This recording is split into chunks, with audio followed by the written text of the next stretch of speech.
belum 50-60. Benar ya? Kawan kita ada yang meninggal waktu masih remaja, ada yang meninggal masih anak-anak, bahkan ada yang meninggal waktu masih bayi ya. Kawan saya sekelas habis merantau dari daerah Pelabuhan Ratu, Sukabumi, pulang-pulang mati. Ada kami mau masuk kuliah, saya masuk kuliah kemana, dia masuk kuliah kemana.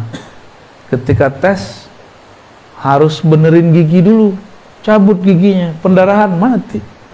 Padahal itu paling pinter di kelas kita. Kalau ceramah suaranya kayak Kiai Zainuddin. Ada yang meninggal sesaat sebelum skripsi. Ada yang meninggal udah skripsi, udah siap-siap mau berangkat, mau wisuda, tahu-tahu tabrakan. Lengkap, misalnya. Jadi suka-suka Allah ya. Maka disebutkan kalimatnya, wa minkum may yutawaffa min qabl. Di antara kamu ada yang disempurnakan rezeki hidupnya.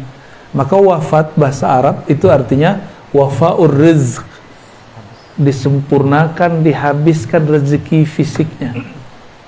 Itu disebut dengan wafat. Di wafat itu bukan bahasa Indonesia, wafat itu bahasa Arab ya. Wafa ya. Aufu bil uqud, sempurnakanlah janjimu, transaksimu. Nah, yutawaffa yang disempurnakan, yang dilengkapkan. Apa yang dilengkapkan? Yang dicukupkan rezekinya. Jadi nggak usah khawatir masalah rezeki. Kata Nabi SAW, la yamutanna ahadukum, ya, tidaklah kamu mati hatta yustawfa rizquh, sampai rezekinya disempurnakan ya. Sampai rezekinya itu habis. Artinya apa? Sebenarnya tidak ada orang akan ketukar rezeki, nggak ada. Kalau faham bab begini, ada nggak iri dengki?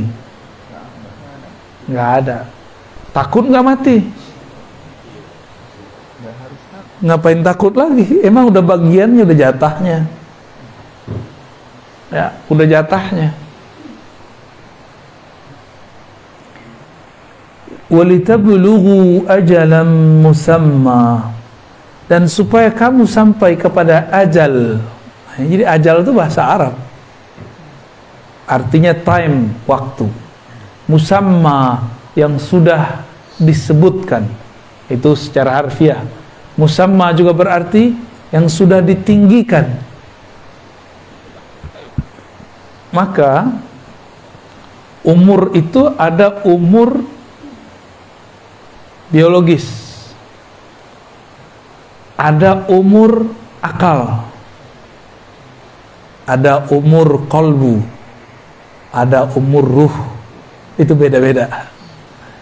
Umur fisik ya itulah. Sekarang berapa Ustaz umurnya? 41. Jujur sekali Ustaz. Alhamdulillah. Udah matang. Udah mateng. Udah kayak apa, telur digoreng mateng. Belum suyuh. Belum suyuh, aman. Ada apa dengan 40? 40 itu ya umur matang. Orang sudah mulai berpikir, saya sudah tua ya gitu. Saya udah lama juga ya hidup. Mau ngapain lagi hidup? Gitu. Ada orang sebelum umur fisiknya 40, dia sudah mikir begitu. Saya buat apa ya hidup di sini? Umurnya masih 13 tahun, masih 15 tahun, masih 21 tahun. Nah, orang-orang begini, dia sudah 40 tahun secara kolbu sebelum fisiknya. Kalau 40 tahun akal ya kemampuan intelektual, kemampuan, kematangan akal pikiran. Ya pasti bedalah orang yang kuliahnya S1, S2, S3. Tapi itu baru normatif. Banyak kok orang yang S3 tapi nggak mateng juga banyak. Jadi jangan tertipu oleh gelar-gelar ya. Itu kan cuma formalitas. Udah lihat belum sarjana itu pengen dihargai kesarjanaannya. Gue loh doktor, gue loh magister, saya lah sarjana. Oh banyak yang begitu. Ternyata kerjaan dia nggak sesuai dengan gelarnya, tapi masih pengen dihargai gelarnya. Oh banyak yang begitu. Dia sedang menjadi bukan dirinya sendiri. Umurnya qalbu adalah kematangan dalam melakukan zikrullah. Karena zikir qalbu itu membuat seseorang tenang. Maka orang yang matang secara qalbu, dia matang dalam mendapatkan ketenangan. Jadi dia tahu cara pola-pola menenangkan diri. Ya. Ada orang udah doktor atau udah direktur atau sudah matang lah, tapi ketika ada masalah dia nggak bisa menenangkan dirinya. Ya. Dia nggak bisa menenangkan dirinya, gampang panik. Nah orang-orang seperti ini berarti kolbunya belum matang, gampang panik, gampang rusuh. Ya. Hati-hati loh, jangan gampang rusuh, jangan gampang rusak-rusuk, itu mempengaruhi orang sekitar kita. Maka kalau sakit yang tenang-tenang, ya.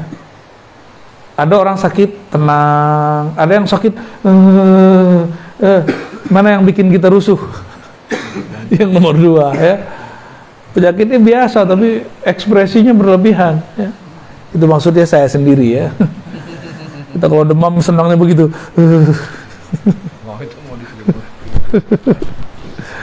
Baik. Tapi saya juga mau menjelaskan hal yang lain di sini. Tadi ada umur ruh itu ma'rifatullah.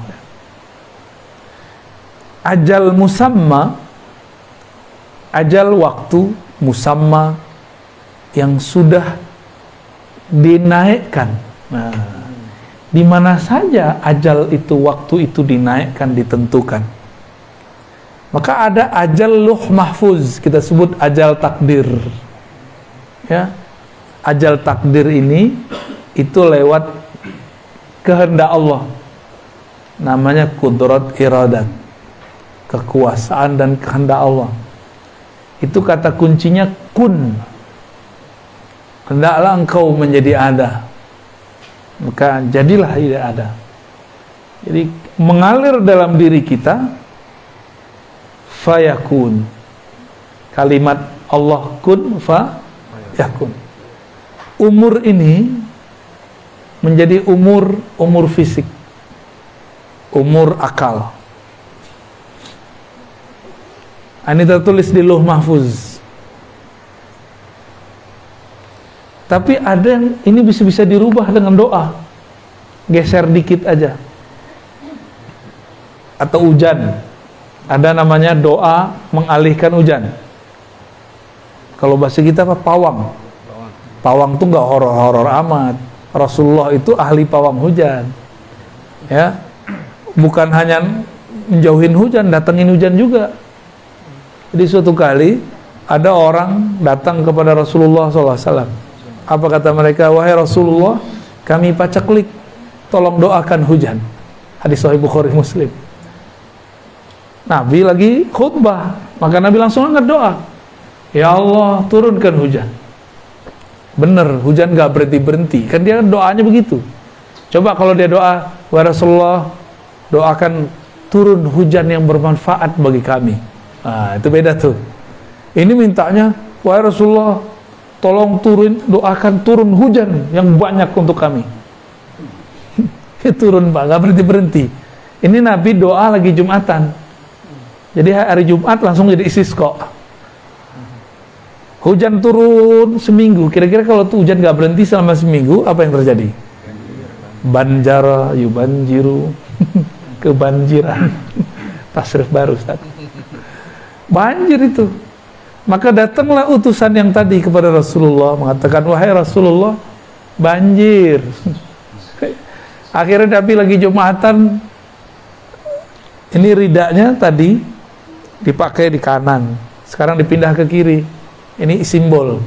Jadi doa itu kadang ada simbol-simbolnya. Ke hari Jumat pertama dari kanan ke kiri, sekarang dibalik dari kiri ke kanan. Allahumma hawalaina wa ala alaina. Ya Allah, nah itu pawang tuh, alihkan hujan dari kami. Hujannya bukan berarti hujannya nggak ada, hujannya pindah. Takdir hujannya turun, iya, tapi dia beralih, gitu aja bedanya. Dia beralih ke hutan kah, ke padang pasir kah. Nah, takdir kita itu bisa digeser, tapi nggak bisa hilang. Ya, maka ada orang yang seharusnya sudah mati, digeser, kenalah keluarganya yang meninggal. Bisa begitu. Dengan apa Allah merubah? Lagi-lagi dengan kunnya, dengan iradahnya. Innama amruhu idza arada syai'an ayyakula lahu kun fayakun. Seharusnya sudah mati, tapi Allah bilang kun berikut, bergeserlah sedikit saja. Seharusnya jadi miskin, tapi menjadi biasa, nggak miskin.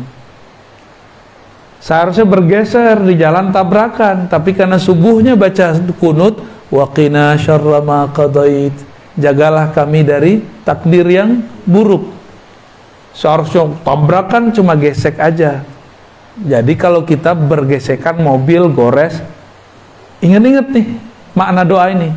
Mungkin seharusnya kita ini tabrakan, tapi karena berkah doa digeser dikit. Yang penting takdir tetap ada, bergesekan walaupun sedikit.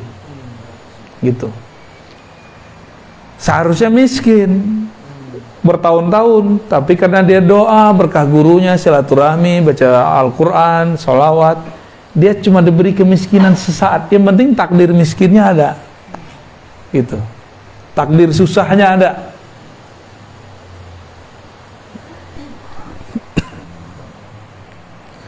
Ini takdir boleh disebut takdir luh mahfuz. Apa artinya luh mahfuz? Luh mahfuz, luh artinya papan, tapi bukan papan ya, tempatnya luh, lembaran atau tempat menulis takdir-takdir manusia, dan itu mahfuz, itu dijaga langsung oleh Allah. Kalau bukan Allah yang merubah, dia nggak berubah. Ya, inilah makna hadis Nabi. Tidak ada yang mendapat merubah takdir qada, ya, kecuali doa. La yughayyirul qada illa doa. Tidaklah dapat merubah qada kehendak, ketetapan Allah, kecuali doa. Pertanyaannya, doa itu siapa yang menetapkan? Allah juga. Jadi saya bisa doa, takdir juga nggak? Takdir. Tuh, jadi jangan sok dulu ngomong, kalau gak doa gua nih gak jadi nih. Saya kan pernah cerita tuh, dulu kita naik bus, di samping saya ini, saya di tengah-tengah. Ketika kita malam-malam, saya lagi tidur, tiba-tiba pas pertigaan ada truk hantam samping kiri, pas di samping saya, di Jawa Tengah tuh. Akhirnya bus kita bergeser gitu, zzz, gitu, berhenti. Untung nggak oleng. Tiba-tiba ada seorang ibu-ibu nyeletuk depan. Kalau bukan karena saya sholawat, ini bus pasti hancur. GR dia. Banyak orang-orang GR di dunia, ya. Cuma karena zikir-zikir dia yang cetek itu, dia merasa karena zikirku. Jangan-jangan kita ini merasa sukses karena cuma baca surah Al-Waqiah, ya, jangan-jangan kita merasa sukses karena solawat-solawat kita yang belum tentu diterima itu, yang belum tentu tulus. Jangan-jangan, ya.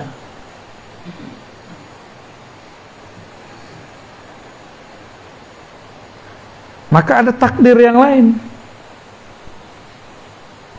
Umur umat Nabi Muhammad, kata Nabi, umur ummati ma baina 60 ila 70. Umur umatku hanya antara 60 sampai 70. Ini hadis sahih ini. Maaf nih Pak Haji Koko, udah berapa Pak? 68. Tuh udah bonus sudah. Udah banyak bonus Bapak. 68 mau 69. Dulu sekelas ya. Ya, hampir. 68, antum 41 dat. Jauh. Ya. Anda lebih bawah lagi tuh. 68 berarti sudah 2 tahun doang kena pandemi ya, selebihnya 66 tahun tidak ada virus pandemi. Cuma kadang-kadang orang seumur Bapak ini di luar sana, karena hanya pandemi, itu ngeluhnya nggak tanggung-tanggung, seakan-akan 60-an tahun yang lalu itu susah terus. Cuma karena 2 tahun ini. Betapa manusia gampang melupakan jasa-jasa Allah Subhanahu wa ta'ala ya. Tadi ada takdir luh mahfuz, geser dikit dengan iradah. Geser dikit dengan apa? Iradah. Ya kun lagi. Maka kun itu ada 2. Kun, kafnya itu dalam ilmu huruf diartikan kamal, kesempurnaan. Nun ini bisa kesempurnaan nur, bisa kesempurnaan nar. Ya, kamalun nar, kamalun nur. Nurnya menjadi malaikat rahmat, narnya jadi malaikat Azazil. Ya, malaikat Azazil ini mantan jenderal di surga. Dulu dia pemimpin di surga, tapi dipecat. Kalau ibarat kata orang, jenderal pensiunan, ya purnawirawan. Nah itu si Azazil itu purnawirawan malaikat. Dia pernah mimpin di surga.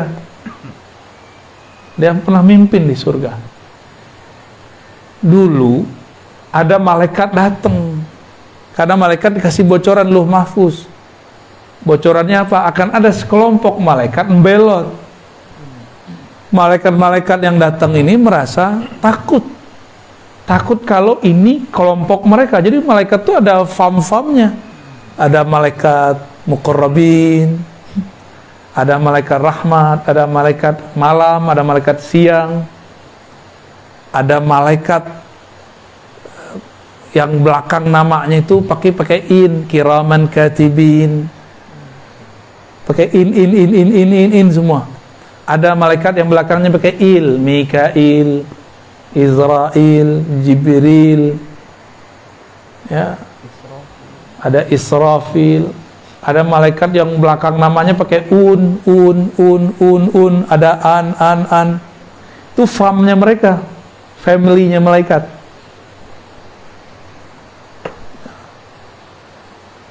Malaikat-malaikat ini datang kepada jenderalnya malaikat zaman itu, panglimanya, pemimpinnya.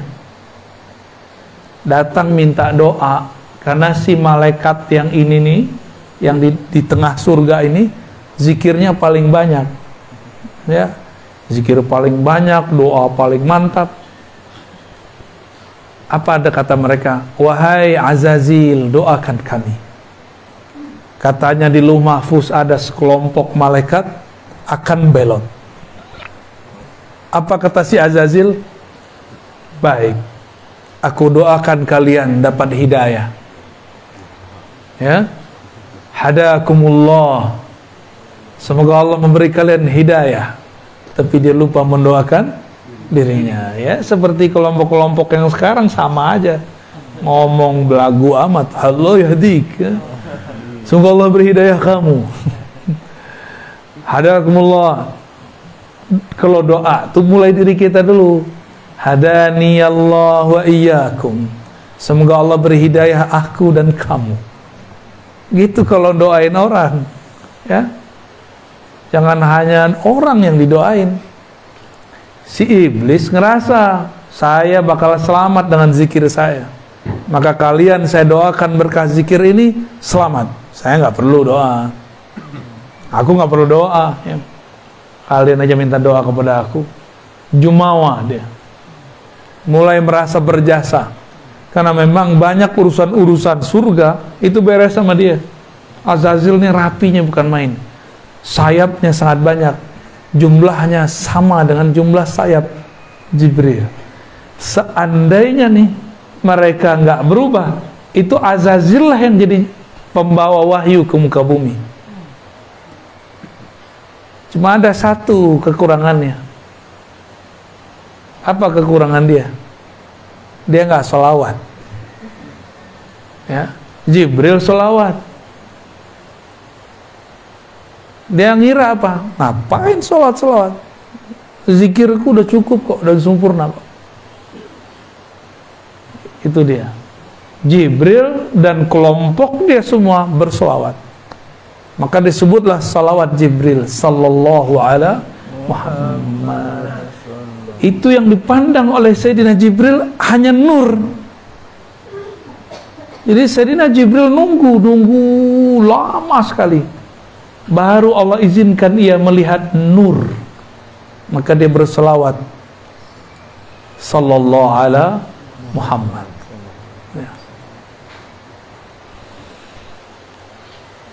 Ternyata ada takdir lain. Ya. Kita dulu kalau belajar sifat 20 ada namanya jaiz. Tapi jaiz versi ahli sifat 20 dulu agak beda dengan ahli ma'rifatullah. Kalau versi sifat 20 tar siang bisa hujan, bisa tidak hujan. Gitu. Kalau bagi saya itu masih iradah. Ya. Kehendak Allah.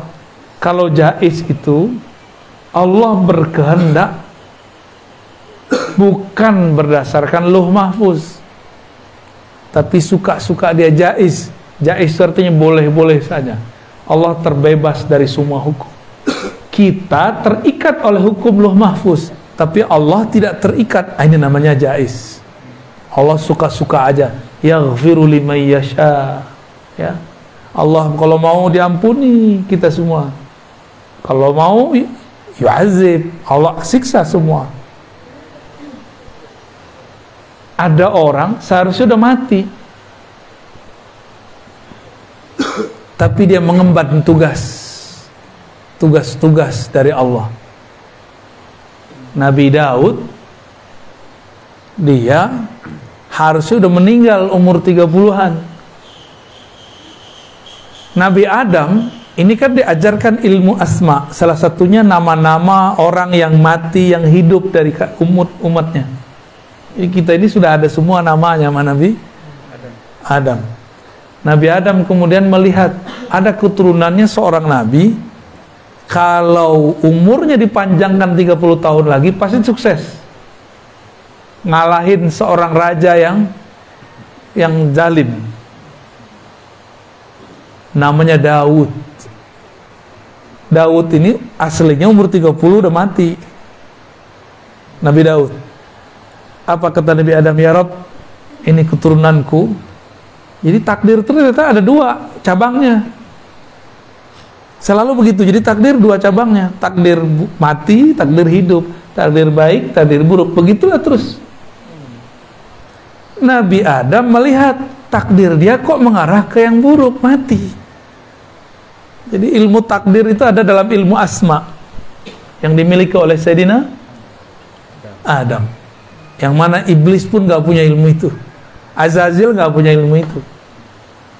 Akhirnya Sayyidina Adam mengatakan, ya Rabb, aku punya 30 tahun umurku sudah terlalu panjang, tolong serahkan ini untuk keturunanku, namanya Daud.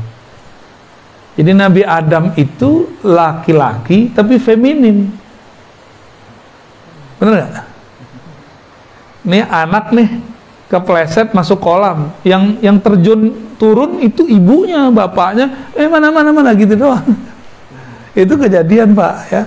Waktu saya main-main ke tempat rekreasi, itu ada kolam. kolamnya bukan kolam sih, air terjun, terus ada air genangan di situ, anak-anak pada mandi. Salah satu dari pengunjung bawa anak-anaknya kecebur. Ada suaminya, ada istrinya, bapak ibunya. Ibunya yang nggak bisa berenang masuk ke dalam. Tambah repot. Tapi namanya dia ngelihat anaknya, dia langsung turun. Suaminya, buka baju dulu ya, repot. Seharusnya kan dia langsung masuk. Naruh handphone dulu, ya salam. Udah kelelep tuh anak. Dia masih pakai logika akalnya, rasionya. Kalau seorang ibu kan enggak. Nabi Adam itu bapak iya, ibu iya. Sayyidatuna Hawa, Siti Hawa, emaknya siapa? Nabi Adam. Bapaknya siapa? Nabi Adam. Jadi Nabi Adam itu emak iya, bapak iya, secara tugas ya. Secara kelamin ya laki-laki. Begitu Nabi Adam. Jadi beliau ini nabi yang maskulin tapi punya sifat feminin. Keibuannya itu ada. Maka dia serahkan umurnya sebagian untuk Nabi Daud. Ketika sudah di bumi, Nabi Adam sudah lama juga ya, hampir 1000 tahun di bumi. Datanglah kawannya Israel. Kan temenan nih mereka nih, ya. Biasanya Israel kalau mau cabut nyawa lapor dulu. Bro Adam, anak keturunanmu mau dicabut dulu nih. Lihat dulu namanya. Oh ya sudah, lanjut. Itu Nabi Adam didatangin oleh Israel. Israel udah lama nggak datang, udah kerja sendiri aja. Tiba-tiba Israel bilang, Adam, udah habis nih, udah habis. Udah end. Udah habis waktumu. Kata Nabi Adam, yang sembarangan, saya masih punya jatah 30 tahun lagi. Kata Israel, Adam, di catatanku udah habis, udah nggak ada, umur sekian ada mati. Nabi Adam ngotot, enggak, umur saya masih 30 tahun lagi. Maka Israel baliklah kepada Allah, nanya, ya Rob, ini gimana ceritanya? Ini SK main-main nih kayaknya nih, SK nggak beres nih. Ngadu kepada Allah, Allah bilang, itu Adam lupa kasih tahu dia, ingetin dia. Lupa apaan? Dulu dia pernah memberikan umurnya 30 tahun untuk keturunannya Daud. Nabi Daudnya belum lahir secara fisik, tapi sudah ada namanya di Lauh Mahfuz. Jalan takdirnya sudah ada. 2 jalan takdirnya, mati atau lanjut. Nabi Adam gunakan hak jaiznya sebagai hamba Allah, karena Allah punya hak jaiz yang sangat sempurna. Nah, nabi-nabi ini diberikan sebagian-sebagian. Kalau doa aja nggak cukup, ini harus dia pakai hak jaiznya dia. Jadi Allah yang maha mutlak, tidak terbatas. Ini bisa kita minta request lebih dari doa. Diingatkan Nabi Adam, dulu kamu di surga, kamu mengatakan 30 tahun umurku diberikan kepada Daud. Anasita, apakah engkau lupa? Nabi Adam ingat-ingat. Oh ya. Baru Nabi Adam ingat, gue udah ubanan. Ya. Udah kuriput. Umur udah hampir 1000 di bumi. Berarti waktu di sorga, 1 hari di sorga sama dengan 1000 tahun. Ini Nabi Adam itu umurnya udah ribuan tahun sebenarnya. Tapi tetap lebih tua iblis, Azazil, 80.000 tahun. Masih lebih tua. Akhirnya Nabi Adam mengatakan, ya sudahlah, walaupun saya sudah 30 tahun ngasih, saya masih pengen panjang umur. Tuh, enak kan jadi Nabi Adam? Yang penting gue hidup, gitu ya. Jadi beliau nggak mau tahu. Maka digunakan lagi hak jaiznya yang kedua kalinya. Maka Allah panjangkan umurnya 30 tahun. Lah balik lagi tuh takdir yang lama. tapi takdir Nabi Daud tidak dicabut. Jadi dia tetap dapat umur 30, berarti Nabi Adam dapat umur 60 tahun. Kira-kira begitu. Berarti takdir itu ada rate-rate-nya. Untuk orang-orang mukmin kayak kita nih biasa mungkin berubah dengan doa. Tapi kalau kayak Nabi Adam, Nabi itu bisa negosiasi, bisa kuat-kuatan sama Israel. Bisa Pak. Ini kalau wali Allah yang spesial, kan wali ini pewaris para nabi. Kalau ada wali yang mewarisi Nabi Adam, oh bisa tengkar sama Israel, tengkar mulut. Ada yang tengkar fisik, Nabi Musa, hadis Imam Bukhari, hadis sahih. Israel datang, mukanya bukan muka Israel yang dulu, tapi muka jagoan. Apa kata dia? Musa, ajalmu sudah datang. Tapi Musa, nabi. Tapi beliau lagi nggak konsen nih. Biasa kalau konsen tahu nih orang, nah ini orang beneran atau malaikat tuh dia tahu. Ini beliau lagi sibuk. Kata si orang yang datang ini, saya mau cabut nyawamu. Kira-kira gimana Ustadz? Ada orang datang bilang, gua habisin nyawa lo. Nanti dulu. Kayak jawara aja keluar. Ya tunggu dulu ya. Keluar dulu semua silat Sundanya. Silat apa namanya? Priangan. Ada nama silat ya kan? Banyak silat di tanah Sunda ini, banyak silat. Silat lidah ya. Itu Nabi Musa dulu waktu ada orang-orang Fir'aun jahat, dipukul sama dia langsung mati. Ini ada malaikat nyamar jadi orang, jadi jawara, mirip kayak musuhnya yang dulu. Ditonjok, copot matanya. Tapi kan itu jelmaan, yang malaikatnya nggak copot, tapi jelmaannya seperti copot. Copot Pak, plak, habis matanya. Ini kuatnya Nabi Musa tuh, tengkoraknya langsung pecah itu. Itu di hadis Sahih Bukhari disebutkan oleh kelompok ingkarus sunnah. Dia nggak percaya hadis ini, dia nggak tahu hakikat malaikat. Ini yang rusak cuma jelmaannya, malaikatnya nggak rusak. Ya, itu Nabi Musa tuh. Makanya Nabi Musa nambah lagi umur gitu. Jadi nabi-nabi, wali-wali itu bisa request, bisa jontok-jontokan sama malaikat maut. Gue belum pengen mati gitu. Bisa begitu. Wali itu nggak mau mati sama dengan nabi nggak mau mati. Berarti ada tugas yang belum selesai. Tugasnya dari Allah. Berarti si malaikat maut pakai SK Lauh Mahfuz. Kalau nabi, wali pakai SK Jaiznya Allah. Jaiznya Allah isinya rahman, rahmah, kasih sayang. Ar-Rahman alal arsy istawa. Dan takdir itu tertulisnya bukan di Lauh Mahfuz, tertulisnya di Arasy. Jadi takdir arsyiyah, ada takdir Lauh Mahfuz. Lauh Mahfuz di atas langit ketujuh. Kalau Arasy di atasnya lagi, dan Arasy mencakup alam semesta. Ada lagi takdir yang di atas itu, masih panjang, itu suka-suka Allah ya. Jadi Allah ini nggak boleh diatur siapa-siapa. Misalnya nih, udah ada takdir ditulis, Allah nggak terikat dengan takdir itu, kita yang terikat takdir itu, gitu.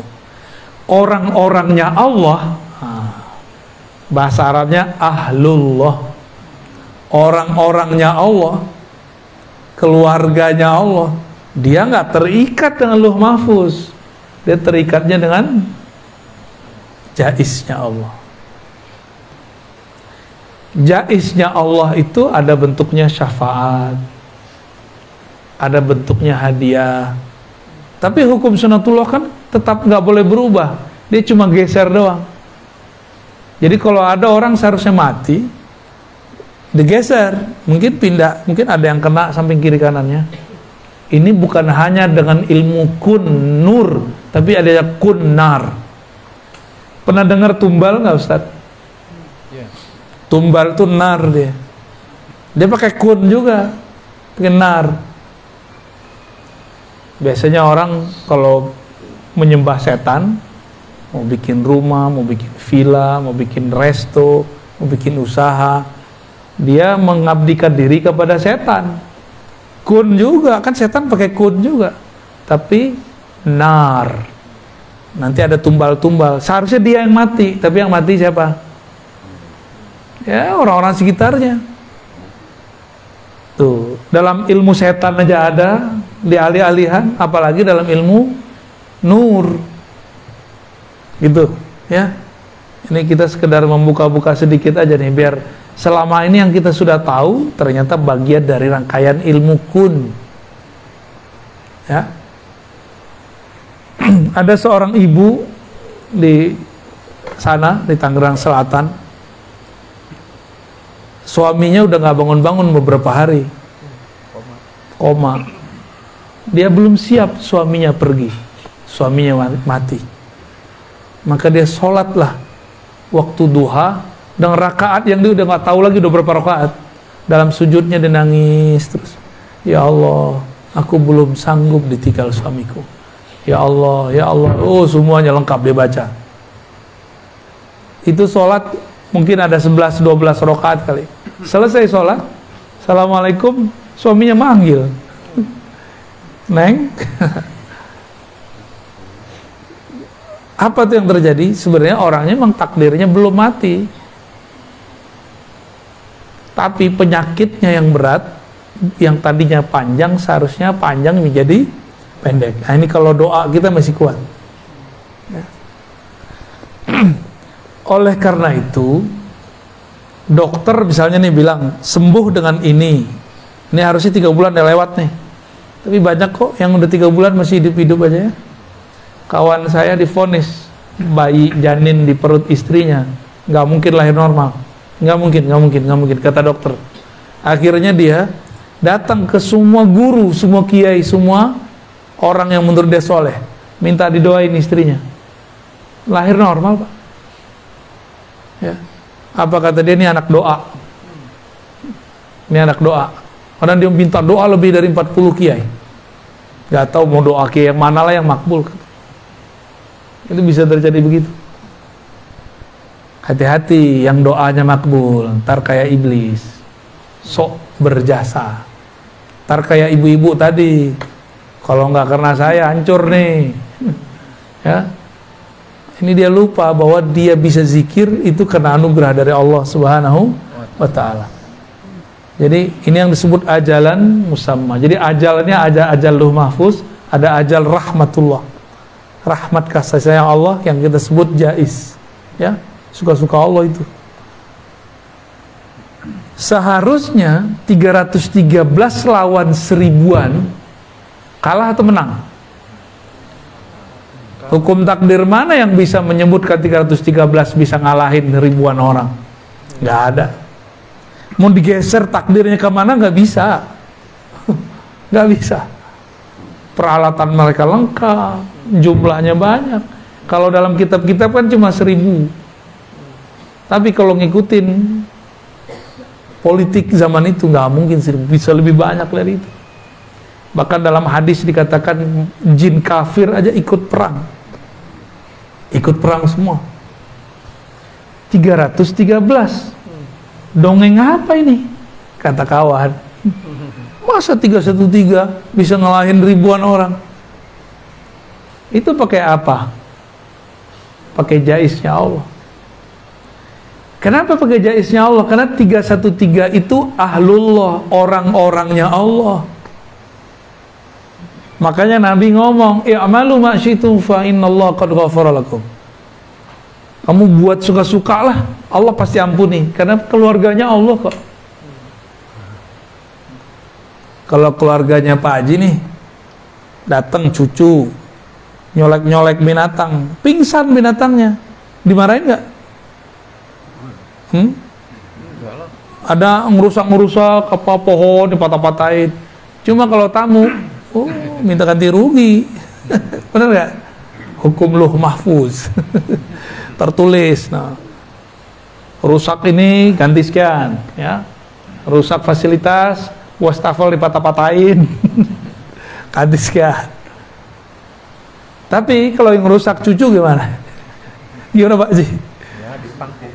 Ya sudahlah, dipeluk-peluk paling. Bager. Itu baru keluarga orang di bumi. Zahirnya sama kesalahannya dengan orang yang pendatang, tapi sikap kita beda. Ini ahlullah, Rasulullah. Karena Nabi sudah nggak ada. La nabiyya min ba'di. Maka ilmu-ilmu para nabi terdahulu nggak boleh hilang, maka pewarisnya harus muncul. Mereka lah 313 itu. Itu 313 tadi, kalau mereka hidup sebelum Rasulullah jadi Rasul semua. Tapi mereka kan hidupnya setelah Rasulullah muncul. Maka statusnya bukan sebagai Rasul, statusnya sebagai wali. Jadi keluarganya Allah itu ada dua. Satu, siapa? Nabi dan Rasul. Dua, wali. Habib gimana? Ya Habib kalau nggak jadi wali, nggak jadi keluarga Allah. Sayyid kalau nggak jadi wali, nggak jadi keluarganya Allah.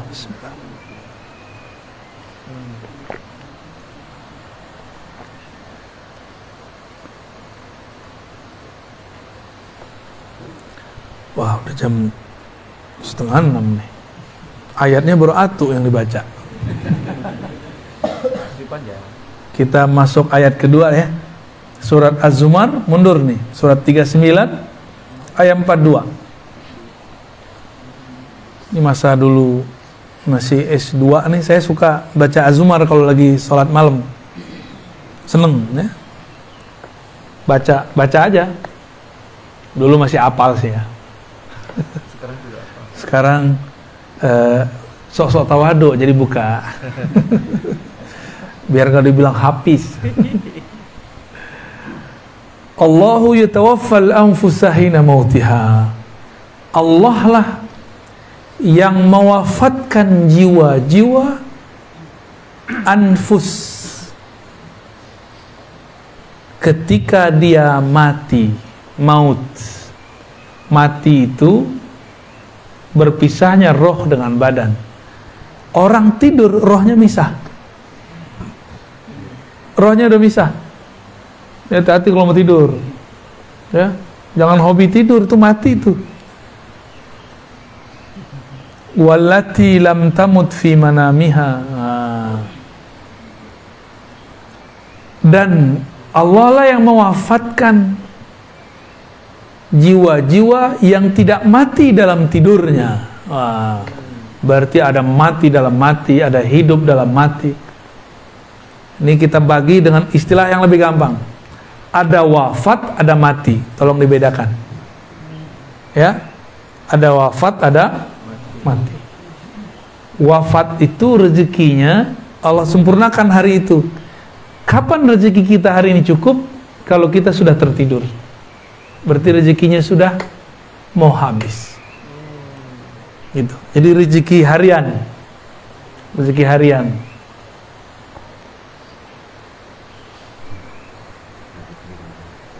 Oleh karena itu kita kalau mau tidur bacanya apa? Bismikallahumma ahya wa amut. Kalau dalam hadis Imam Bukhari dibalik, amutu wa ahya. Dengan nama Allah aku mati dan aku hidup. Tuh, serem kan? Tapi kenapa orang takut mati? Padahal tiap malam dia baca minta mati.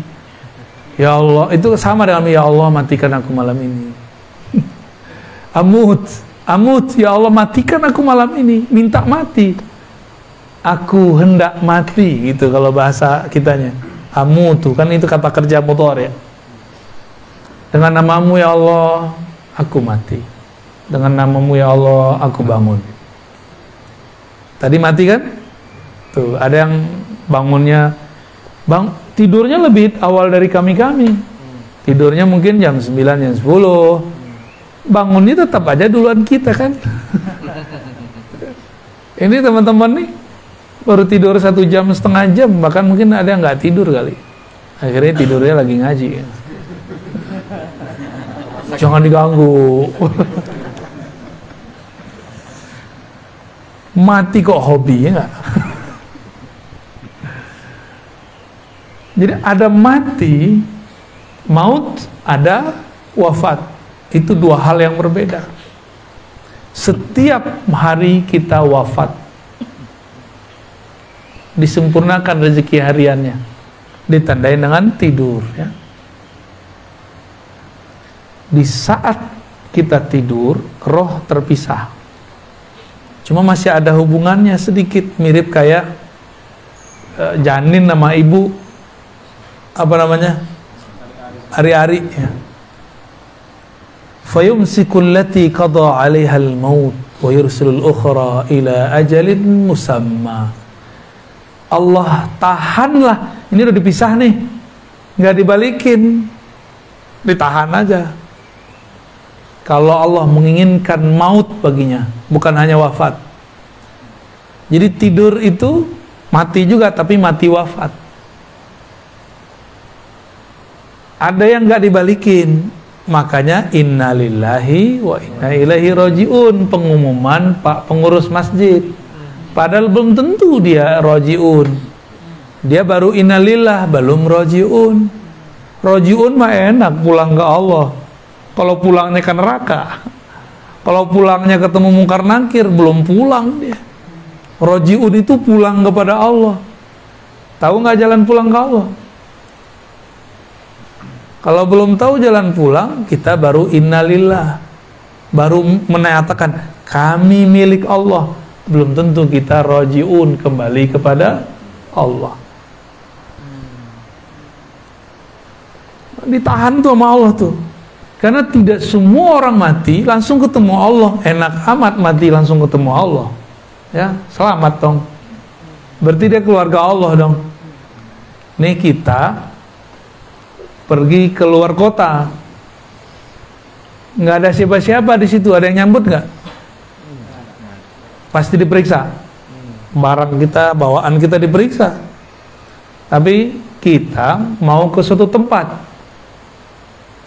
wali kotanya, gubernurnya, atau pejabatnya itu kawan kita, atau sahabat kita, atau dulu mahasiswa kita.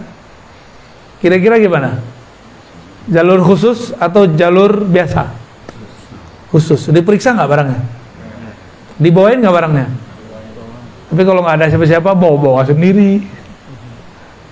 Itu baru di dunia, apalagi di akhirat. Kalau kita pulang kampung, punya bapak, punya emak, yang disambut sama siapa? Bapak mama kita yang nyambut. Punya saudara-saudara kita yang jemput. Tapi kalau nggak punya bapak, ibu, nggak punya saudara di sana, nggak punya kenalan di sana, ya udah datang-datang sendiri aja, ya. Nah, orang ini ngikut birokrasi alam barzakh. Ditanya mungkar nakir, sebelum ditanya diperiksa dulu barang bawaannya. Ya, orang kalau masuk imigrasi kan diperiksa semua. Sekarang ada namanya peduli lindungi. Wah, mirip-mirip begitu di sana.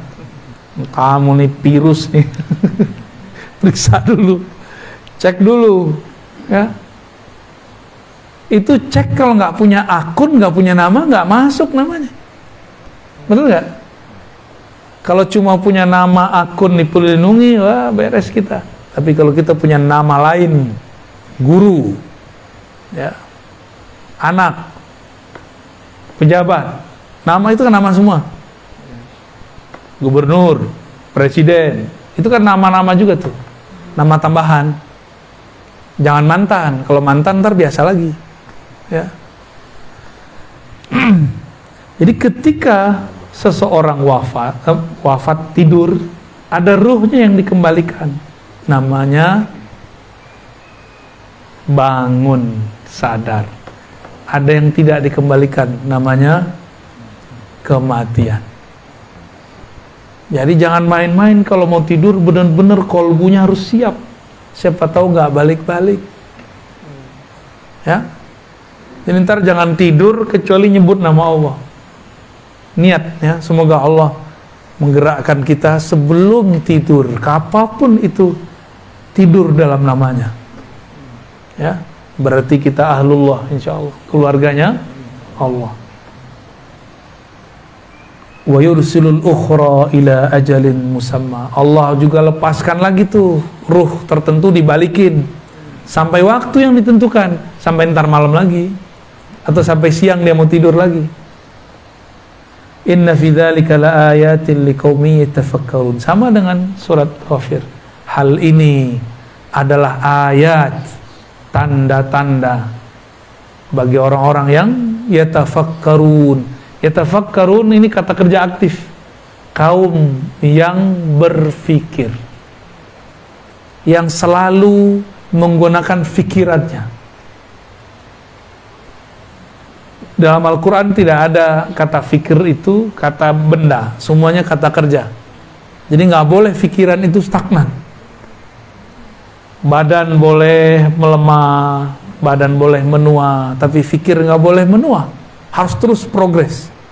Ya, orang-orang yang dulu punya bisnis dan pernah jadi raja di bisnisnya, jadi sultan di bisnisnya, terus bernostalgia di zaman sebelum online. Apa kejadiannya kalau pas online? Hancur. Masih ngomongnya dulu, ya dulu. Sekarang gimana? Maka mesti bersiap-siap ke depan.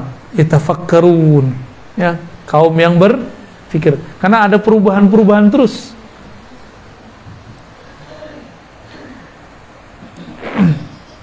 Jadi cara untuk mati husnul khotimah mudah.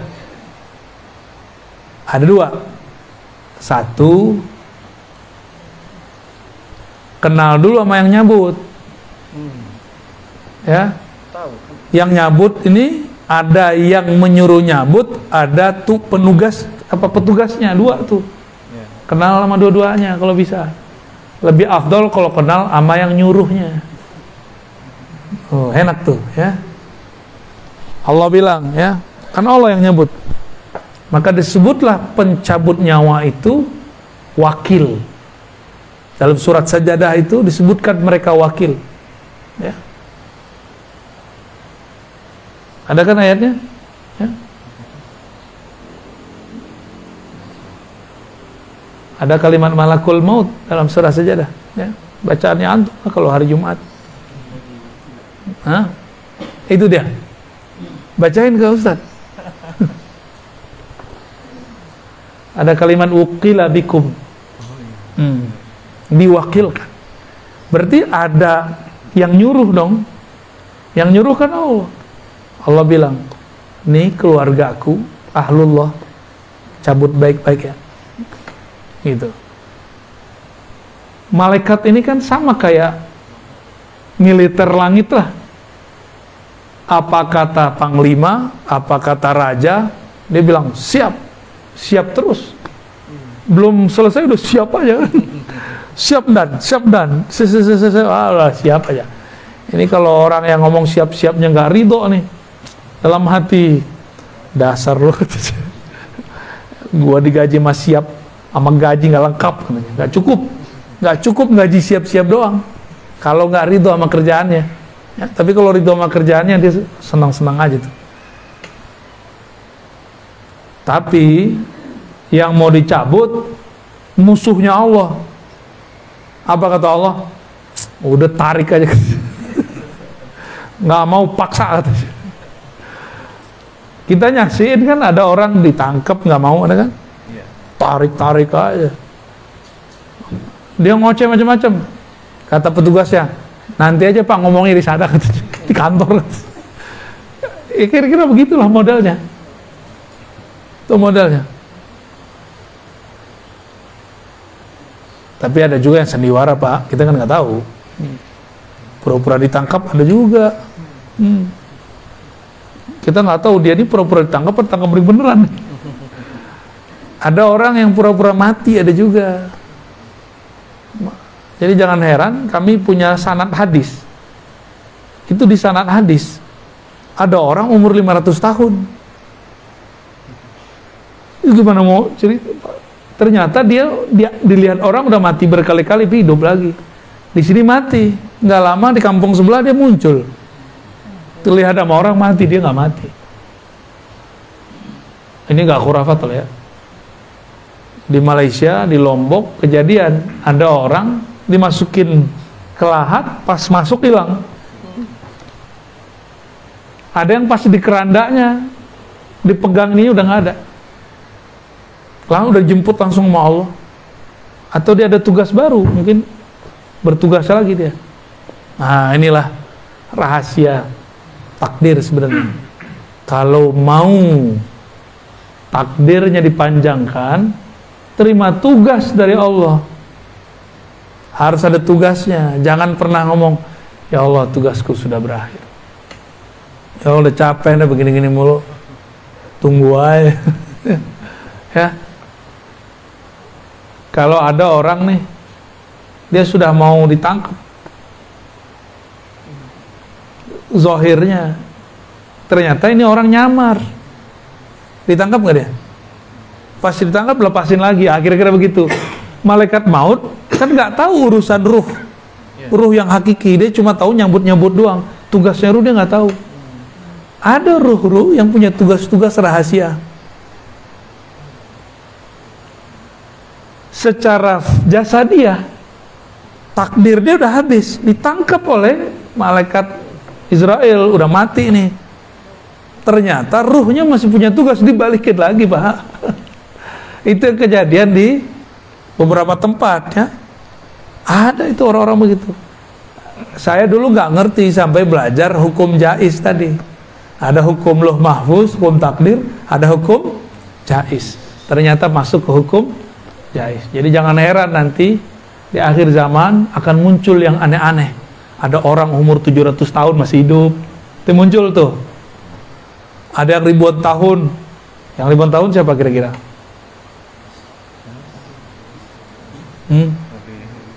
Nabi Isa. Nabi Isa belum mati. Tapi kalimatnya mutawaffika, aku sempurnakan jatahmu 33 tahun sekian hari. Diwafatkan sudah, dimatikan belum. Ya, ahli tafsir ini masih debat-debat aja ya kan. Susah amat nih, loading amat sih kalian. Ini loh ayatnya jelas bahwa wafat beda dengan mati. Dia belum mati, wafat sudah. Wafat artinya disempurnakan hak dia waktu di bumi sampai 30 tahun.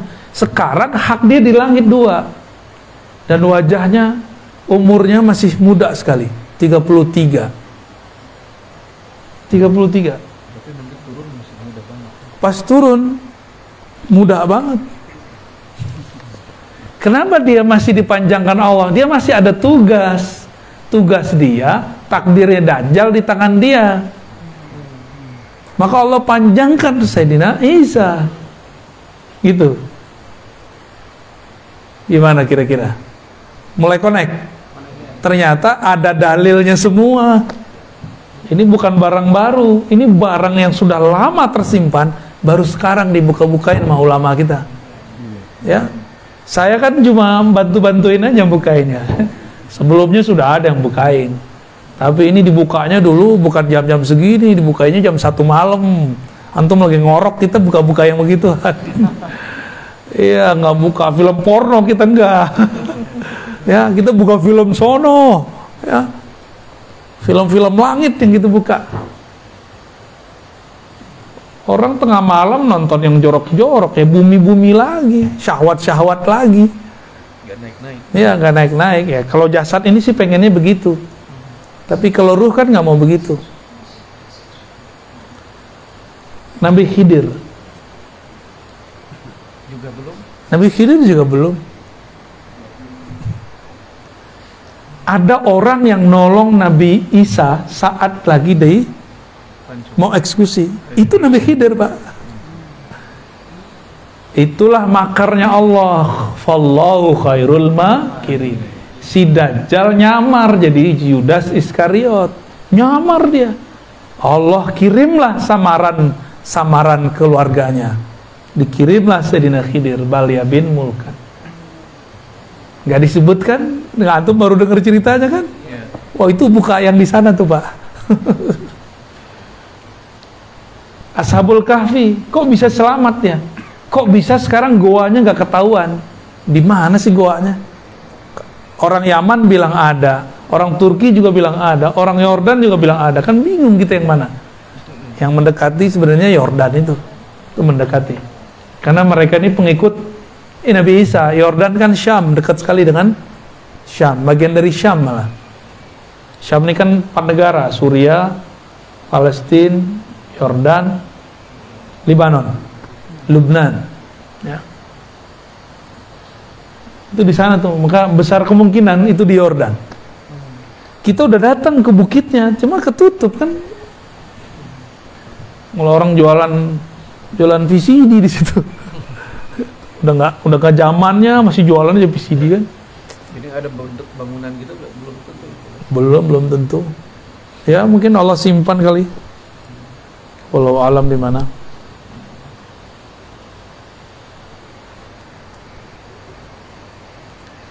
Jadi karena Nabi Isa masih ada tugas, Allah panjangkan, Pak. Itu skenario Allah, mau dihidupkan di mana kan suka-suka Allah.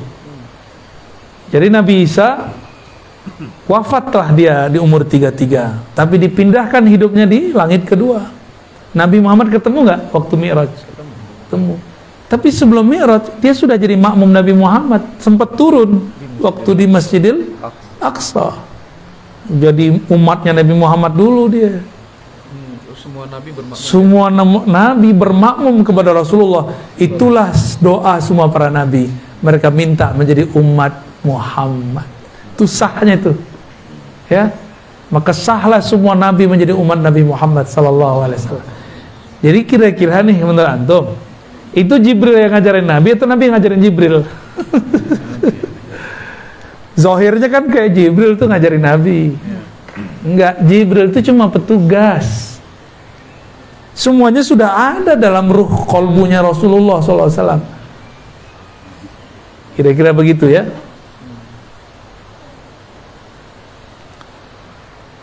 Oh, ini kalau diceritain panjang lagi nih. Kita skip dulu lah. Sederhananya, orang yang meninggal itu 2. Satu memang takdirnya habis. Yang kedua tugasnya habis. Dulu abah guru sekumpul habis ngaji kitab ngomong di Kalimantan. Biasanya ulama itu kalau udah selesai ngajar khatam tamat ngaji kitab, selesai tugasnya, dia berpulang kepada Allah. Bener Pak, nggak lama habis itu pulang. Dan berpulangnya baik-baik aja, nggak ada aneh-aneh. Dia tahu dia mau berpulang. Ya, beliau udah tahu tugasku sudah selesai. Ya, jadi kita nggak usah khawatir kalau tugas selesai pasti diambil oleh Allah. Ya, oh ini saya masih banyak. Oh, udah itu bukan tugas kita. Itu mah tamak namanya. Emang mau masih mengambil tugas-tugas. Ya, rehatlah kalau nggak bukunya kita jangan diambil. Ambil SOP kita aja. Ya, jangan ambil yang bukan bagian kita. Kira-kira begitu ya. Yang masih mau dipanjangkan ya, diwafatkan tapi belum maut. Ambillah tugas-tugas ahlullah. Tugas-tugas keluarganya Allah. Apa tugas mereka? Menyayangi makhluk di bumi, menjaga rahmat, menjaga kebaikan, menjaga keselamatan. Bukan bunuh-bunuhin orang, bukan fatwain sesat-sesatin orang, bukan. Tapi dia menyebar rahmah kemana-mana. Irhamu man fil ard, yarhamukum man fis sama. Sayangi makhluk di bumi. Mau jadi agen rahmat Allah, agen kasih sayang Allah. Jadi mulai keluar dari sini tidak ada lagi suuzon kepada orang. Waspada boleh, hatta kepada kelompok yang nyesat-nyesatin kita. Antum sering dibedain sama kelompok itu nggak? Jenggot kurang panjang, celana kurang jingkrang, kalau subuh kunutan, habis sholat zikiran, keras-keras lagi, bidah bener kan? Tahlilnya kenceng loh. La ilaha illallah. Saya jadi ingat Abah Anom nih. Ya udah ahli bid'ah bener udah. Bapak Ibu yang mulakan Allah, jamaah subuh yang sedang kedinginan. Maka atas dasar itulah Imam Syafi'i melazimkan doa kunut. Ini rahasia doa kunut. Jadi sir doa kunut ada di waqina syarrama qadait. Oh, saya nggak mazhab Syafi'i, nggak apa-apa, kan ada hadisnya, amalin aja. Mau nggak ngamalin itu? Ya, coba apalin ya. Allahumma hadina fiman hadin. Tengahnya itu yang paling penting ini. Waqina syarra ma qadait. Jagalah kami dari ketetapan yang buruk. Ya. Ini yang mau kita jaga. Terus, maka saya kalau masih ingat saya pada mazhab Syafi'i, saya biasanya berkunut. Kalau kambuh yang lama enggak. Ya saya berkunut ya. Katanya di kota Bandung susah cari masjid kunut. Ya. Di Lembang di mana? Banyak ya. Wah, Bandung sama Lembang beda ya, beda mazhab ya.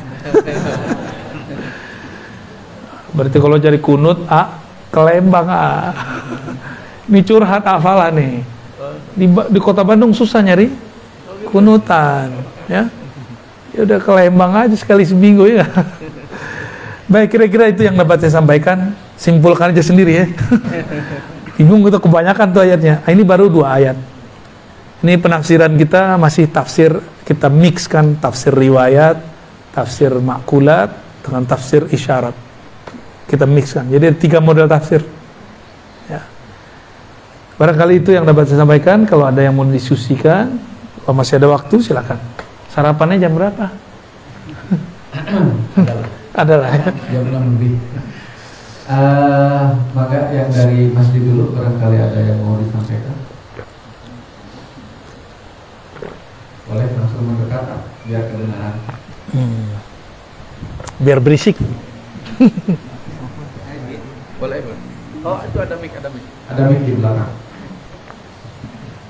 Bismillahirrahmanirrahim. Assalamualaikum warahmatullahi wabarakatuh. Assalamualaikum warahmatullahi wabarakatuh. Iya, saya Rahmat. Tiap malam, tiap hari, tiap waktu saya dengerin. Masya Allah. Masya Allah. Hampir setiap kali ingat dia, saya kirim apa-apa. Barakallah. Alhamdulillah. Awal-awal susah memahami apa yang disampaikan. Tapi ketika sering kirim apa-apa, alhamdulillah. Allah mudahkan kita memahami semua sesuatu dari dia. Alhamdulillah, alhamdulillah. Yang pertama adalah tadi kan Nabi Khidir alaihissalam panjangkan usianya, dan tadi dia menyampaikan kalau kita ingin memanjangkan usianya ada tugas yang kemudian diemban oleh kita, yang memang itu dikatakan oleh Allah, diberikan oleh Allah. Iya. Nah, tugasnya Nabi Khidir yang sampai sekarang itu kan apa punya? Duh. Iya. Bagus. Kalau sudah tahu mau ngikutin. Ya, boleh. Baik. Rahmat ya. Iya. Namanya udah Rahmat. Rahmat Hidayat, lengkap sudah. Udah Rahmat Hidayat, tinggal sorga belakangnya. Tapi sebelum sorga, dead dulu. Apa tugas Nabi Khidir? Kok bisa dipanjangkan Allah umurnya? Coba lihat. Nabi Khidir itu sebenarnya tugasnya mirip-mirip kayak malaikat Jibril. Bawa risalah. Bedanya malaikat Jibril malaikat. Nabi Khidir itu punya fisik. Tahu juga tuh dalamnya pemalaikat, apa nggak ngerti juga kita ya. Malaikat Jibril bawa syariat yang zahir kepada Nabi Musa. Selesai, apa kata orang? Ya Musa, adakah orang yang lebih alim darimu? Hadis Sahih Bukhari, Kitabul Ilm, bab ilm. Apa jawaban Nabi Musa? Nggak ada, gua paling alim di muka bumi. Turunlah wahyu, kan beliau ini bisa berkalam dengan Allah. Musa, kamu boleh merasa pintar, tapi nggak boleh merasa paling alim. Ada yang lebih alim dari kamu dalam ilmunya, dalam bidangnya sendiri. Siapa itu? Khidir. Khidir namanya Balya bin Mulkan. Dan Nabi Musa dihabisin tuh rasionya, logika rasionya dihabisin. Apa coba hubungannya ilmu sama ikan? Kata Allah, carilah Khidir, bawa ikan ini. Kalau ikan ini nanti hilang, berarti nggak jauh-jauh dari situ ada Khidir. Masuk akal nggak Pak Haji? Apa hubungannya Khidir sama ikan coba? Ternyata berhubungan. Nabi Khidir ini nabi, kalau orang Indonesia dulu apa? Nenek moyangku seorang pelaut. Nabi Khidir ini tinggalnya di laut. Kalau di laut berarti urusannya sama ikan. Maka diberi simbol. Simbol-simbol begini nih. Itu Allah titip Allah selipkan di Quran. Nanti ada masa kalau umur kita panjang, kalau saya masih rutin ke sini ya. Insyaallah nanti kita buka tuh simbol-simbol di Quran itu yang unik-unik. Ada simbol air, ada simbol awan. Ada semua, ada simbol tanah. Itu semua simbol-simbol aja tuh.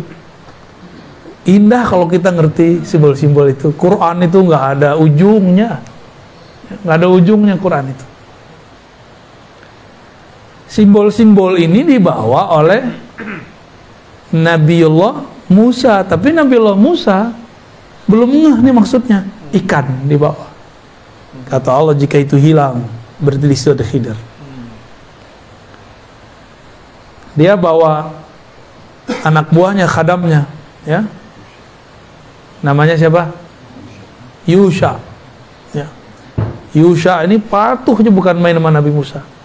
Tapi kan dulu moyang kita Nabi Adam pernah lupa ngasih umurnya ke Nabi Daud. Itulah lupa pertama manusia. Karena Nabi Adam pernah lupa sekali, maka sampai nanti kiamat lupa menjadi genetik manusia. Jadi nggak usah bilang saya nggak boleh lupa. Emang kita udah takdirnya lupa. Nabi Musa bisa lupa, coba Yusha bisa lupa. Kalau nggak mau lupa jangan jadi manusia.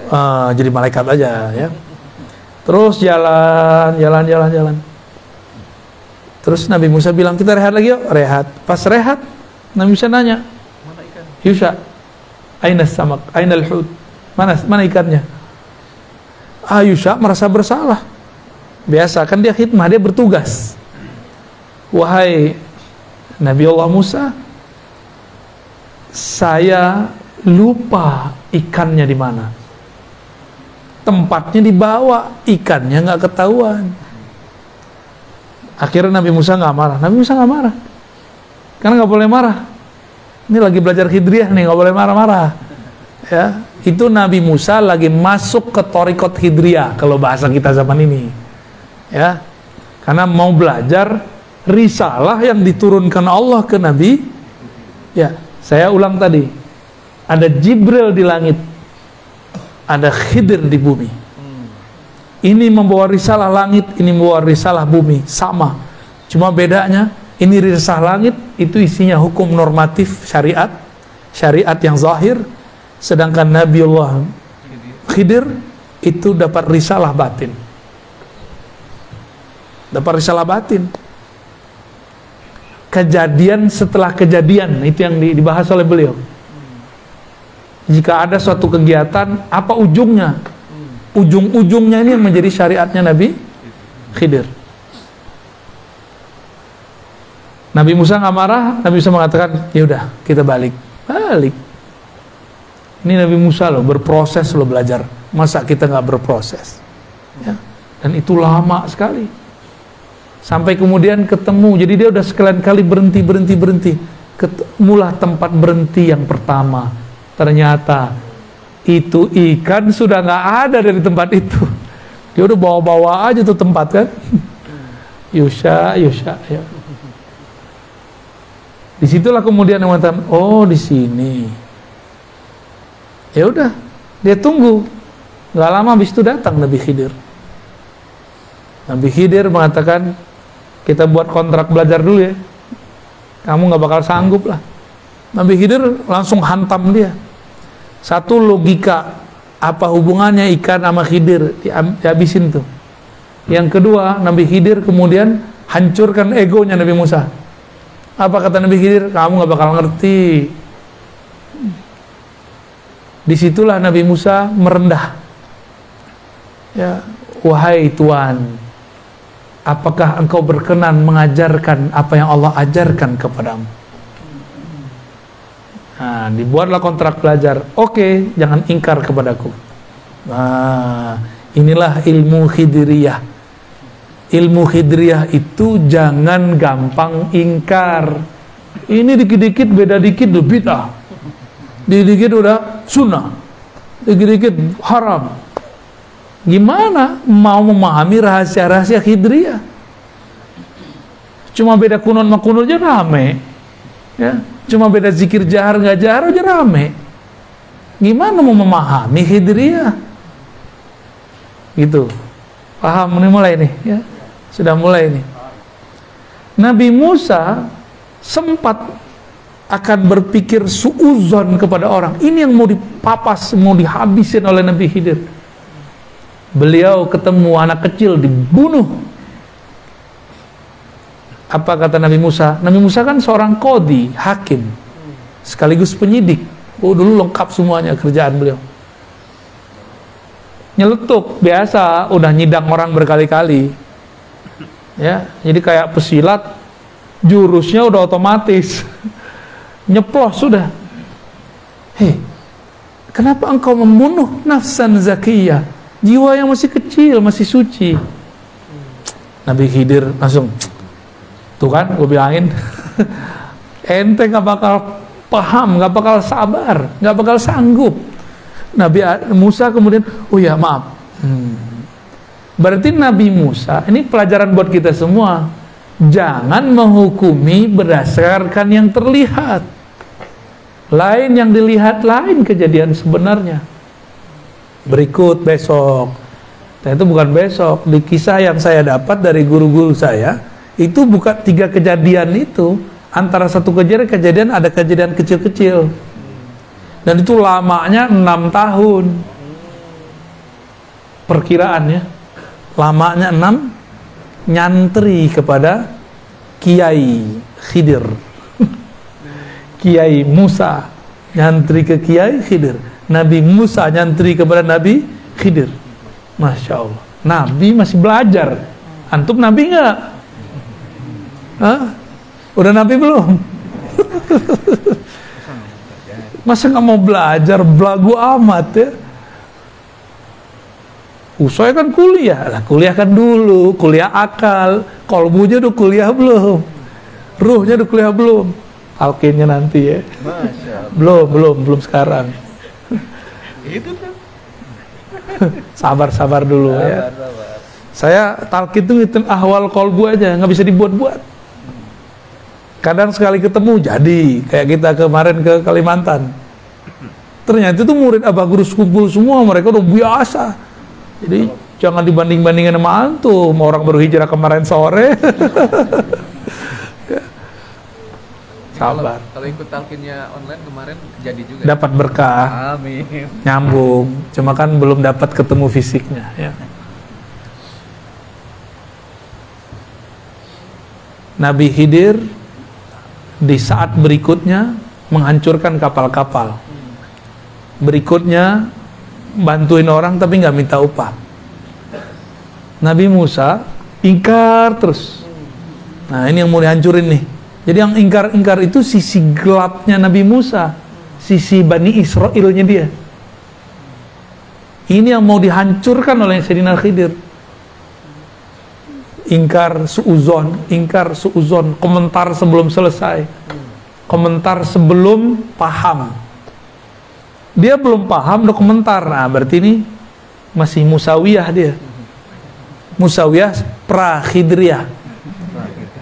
Tapi kalau Musawiyah ba'da Khidriyah, oh cakep bukan main, sempurna sudah. Selesai sekian tahun itu yang disimpulkan jadi 3 kejadian besar. Apa kata Nabi Khidir? Musa, mungkin ini pertemuan terakhir kita. Ya, hadza firaqu baini wa baina. Ini pertemuan terakhir kita. Menggigil tuh Nabi Musa. Gurunya udah nggak tahan, diingkari mulu sama muridnya. Sebel loh Pak kalau ada murid ngeyel-ngeyel gitu. Bener, sebel. Kalau orang nanya mana dalilnya, kita masih oke. Masa sih? Gue sebel gitu dengerin gitu. Nah, masa sih begitu?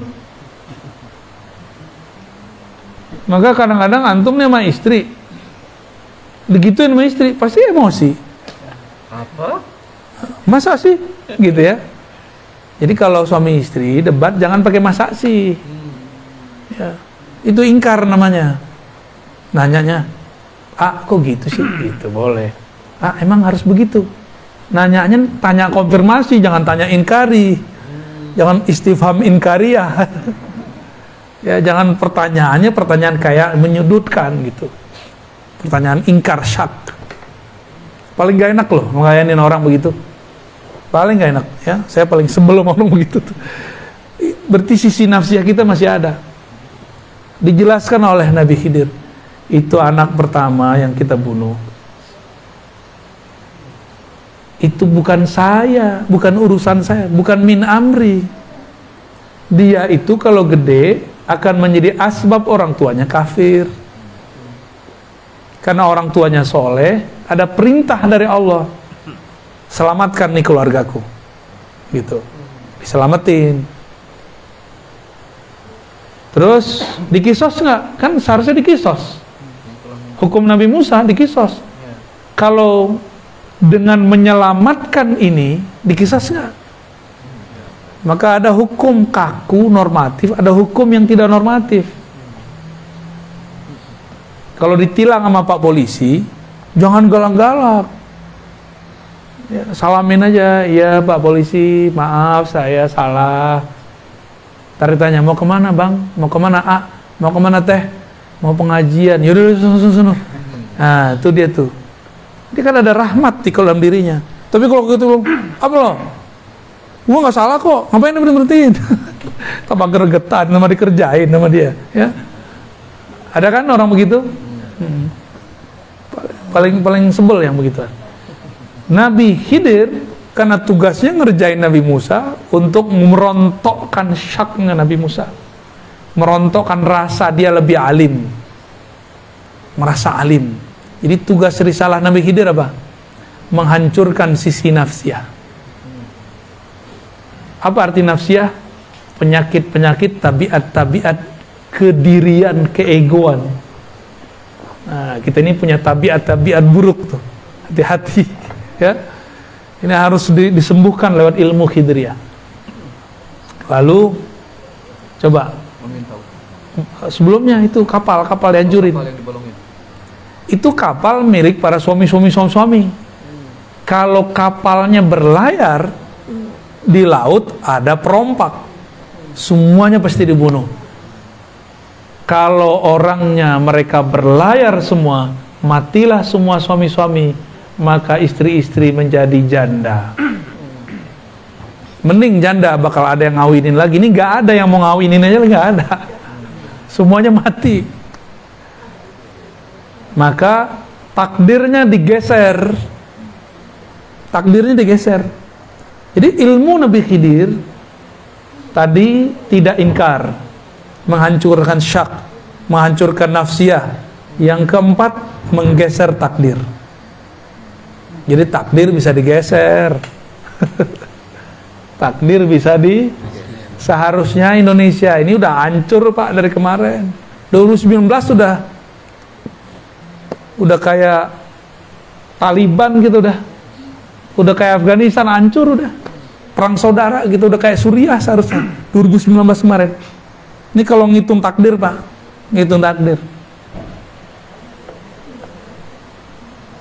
Lah kok yang bertarung satu jadi presiden, satu jadi menteri, itu kan aneh, itu takdir apa itu?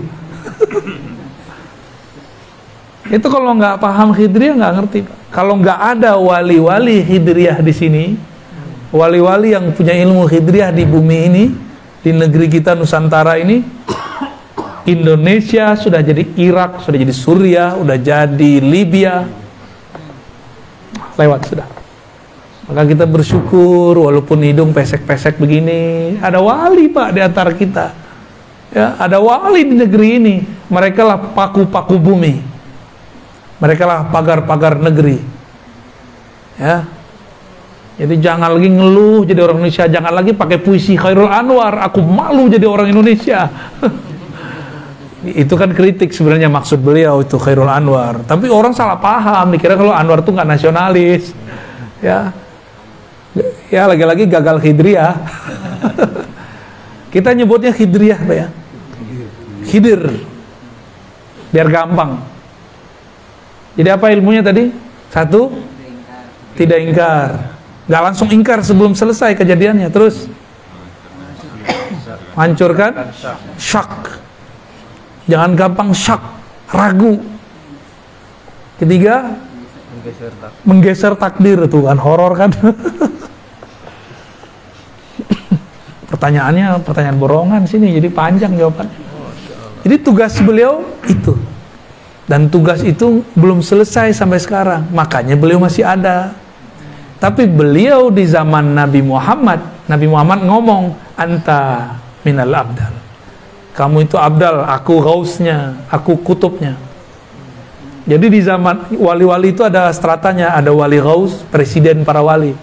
Ada kutub, itu gubernur-gubernurnya lah, raja-raja lah di bawah presidennya ini. Lalu ada abdal. Di zaman Rasulullah disederhanakan semua, cuma ada kutub, ghaus, lalu abdal. Abdalnya Nabi Khidir, ya, dan para sahabat-sahabat yang lain. Gitu.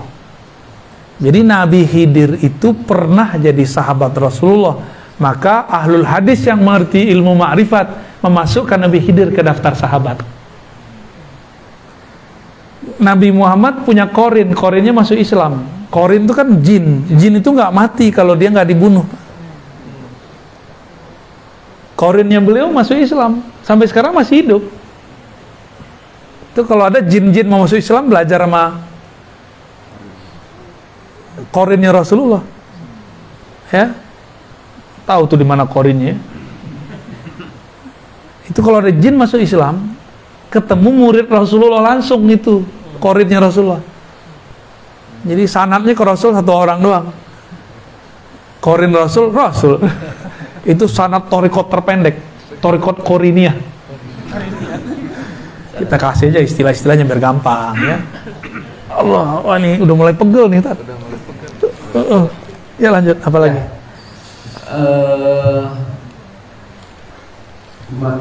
Sebetulnya pagi ini gue ada agenda lagi di Kamiskin, tapi masih ada dua. Yang pertama pendek sekali mungkin dari Pak Cepi Ismadia. Tolong dibacakan doanya Nabi Khidir untuk umat Muhammad. Allahumma firli umat Muhammad dan seterusnya. Kan antum udah hafal. Ya itu seterusnya. Di Imam Suyuti menyebutkan dalam risalah-risalahnya, Nabi Khidir ini berdoa. Apa doanya? Allah marham ummat Muhammad. Ya Allah rahmati, itu rahmat lagi ya. Sayangi umat Nabi Muhammad. Tuh penyayangnya Nabi Khidir sama kita kan. Ya Allah sayangi umat Nabi Muhammad. Kita umat Nabi Muhammad gak? Dapat doa Nabi Khidir. Supaya nyambung, amalkan yang tadi, jangan gampang ingkar. Terus jangan syak. Hancurlah ego kita. Ya.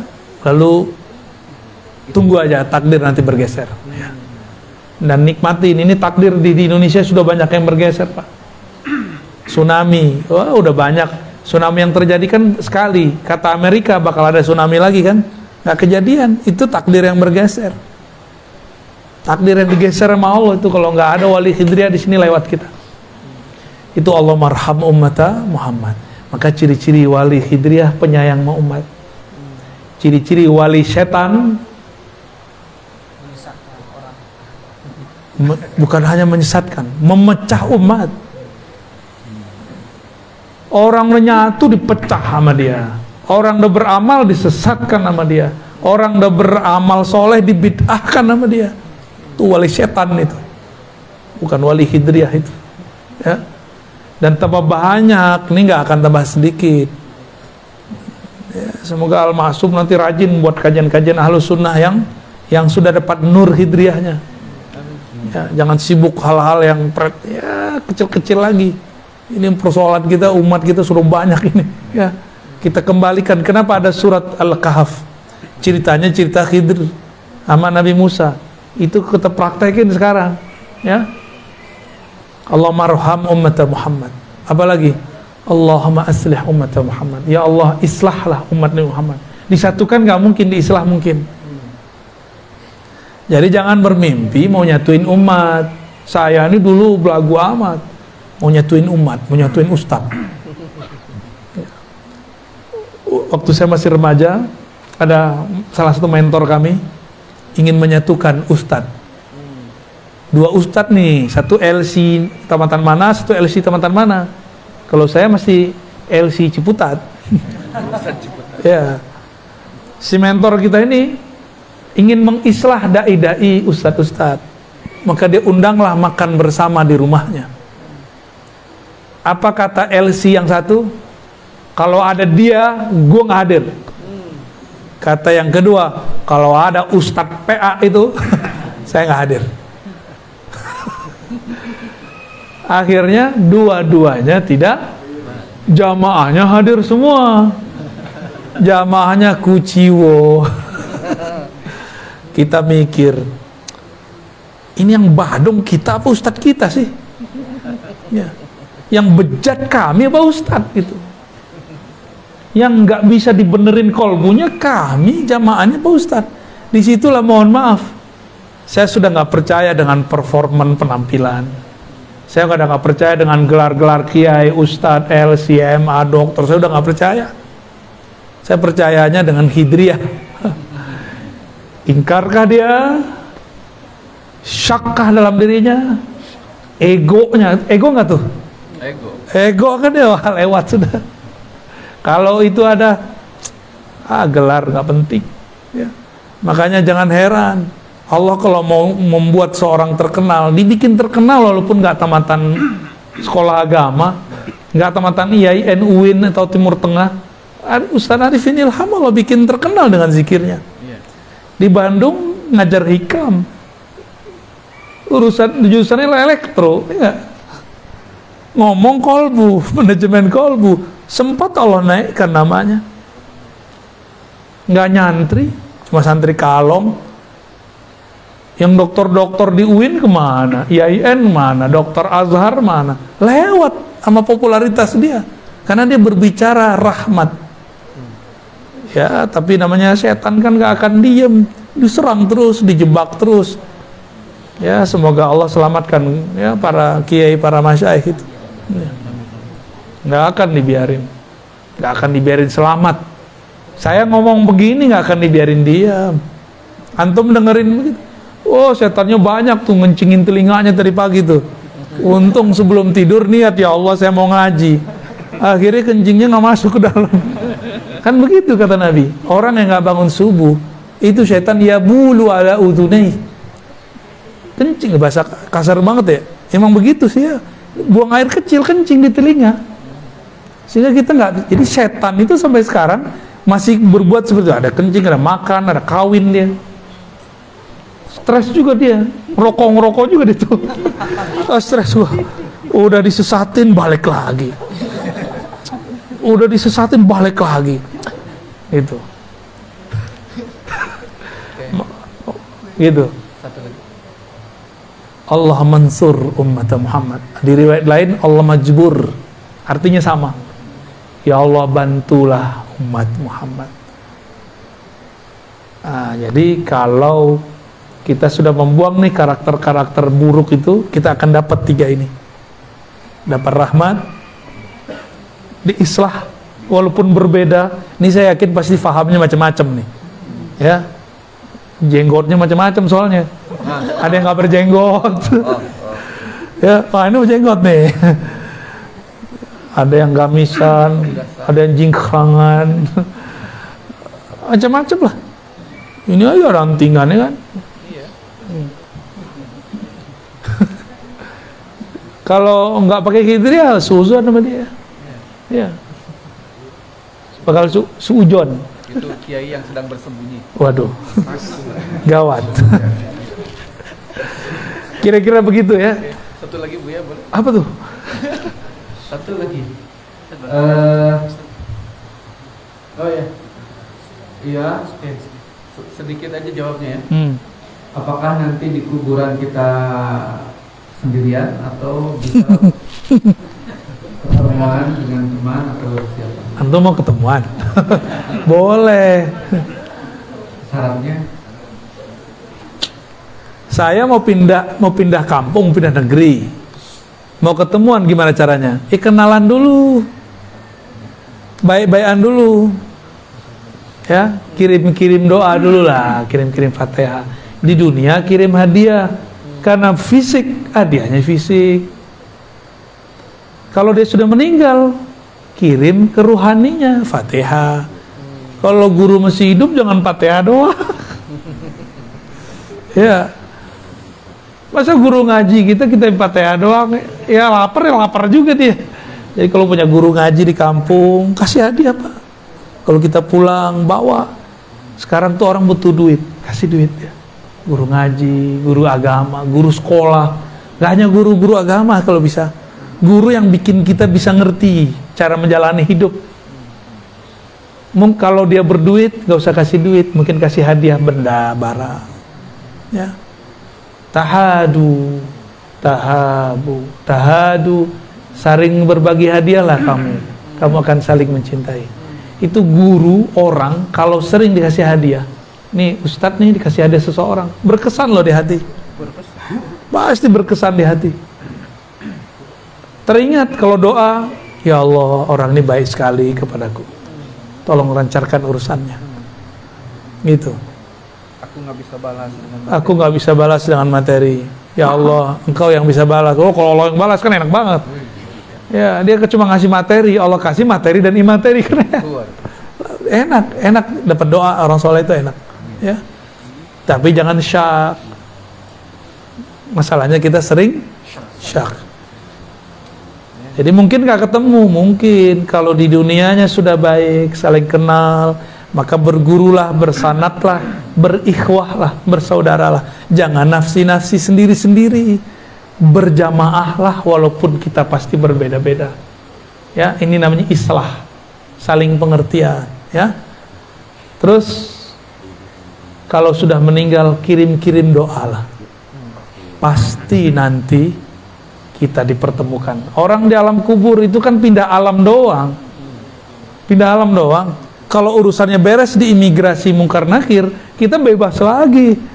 Cuma kalau nggak beres, ya udah di situ aja ngendon sampai nunggu syafa'at datang. Ya, teman kita ditahan di imigrasi, kalau nggak punya kenalan di situ dipulangin. Ada kawan kita Ustadz ke Hong Kong, salah penjelasan, salah jawab ketika ditanya, kamu kemana, mau apa, siapa yang menjamin kamu? Salah jawab, dibalikin. Ya, masih mending dibalikin, ini ditahan Pak. Jadi carilah kenalan, dan kenalan terbaik adalah baginda Rasulullah. Kita nggak bisa kenal Rasul kecuali lewat guru, maka kenalilah guru, gurunya punya guru, gurunya punya guru, nyambung kepada sang maha guru Rasulullah SAW. Untuk itu mari kita kirim Fatihah untuk guru-guru kita semua, ya, terutama sang maha guru Rasulullah SAW. Untuk orang tua yang mendidik kita semua, untuk kawan-kawan yang dulu pernah membersamai, untuk semua yang hadir, semua yang berjasa ke dalam hidup ini. Ya Allah, sampaikan salam cinta kami, doa kami. Al-Fatihah.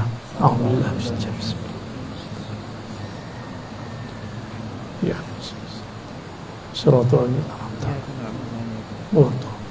Allahumma ya Rahman ya Rahim, ya Munazzil al-Ghais, ya Allah yang menurunkan hujan.